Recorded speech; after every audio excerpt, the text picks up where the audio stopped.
A foundational element of the system that we teach is understanding the difference between values and behaviors. Let me use this video to help you see the difference and why it's so important.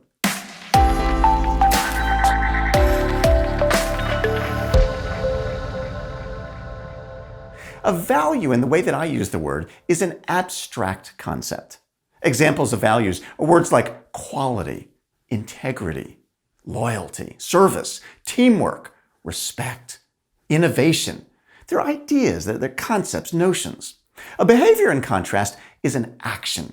It's something that I can literally see people doing.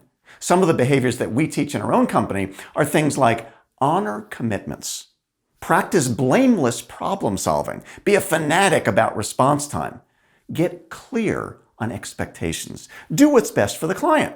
These are actions. They're things that you actually do. So a value is an abstract concept, but a behavior is an action. In parts of speech, you might think of it as a value is a noun and a behavior is a verb. It's a thing versus an action. So who cares? Why does any of this even matter? Well, here's why.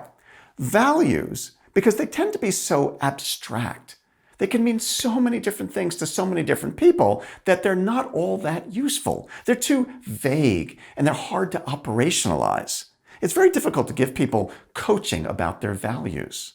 Here's a simple example. Many companies will have a core value called respect. We should all respect each other. Who could argue with that? But here's the issue. What does that word mean? If you grew up in an inner city gang, your idea of what it means to respect somebody, or perhaps to diss them, might be completely different than what it means in your family. Or I think about regional differences. If you grew up in the Deep South, you were probably raised as a child that when you speak to an adult, you call them sir or ma'am. It's disrespectful not to do that. Do that in the Northeast where I live, and that's just weird. It has nothing at all to do with respect. In some parts of the world, if I look you straight in the eye when I speak to you, that's being respectful. In other parts of the world, that's incredibly disrespectful. Though we all think respect is important and a worthy value, no question, it means so many different things to different people that it becomes very difficult to operationalize in any real meaningful kind of way.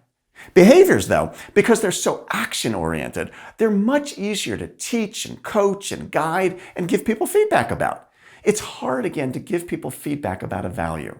Behaviors are much easier to operationalize.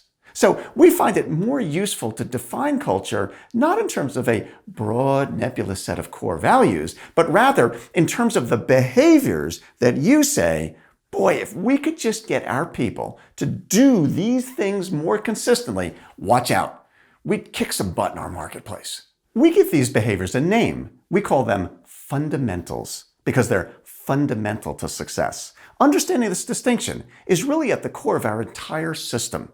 It sounds like such a simple thing, but that distinction drives everything.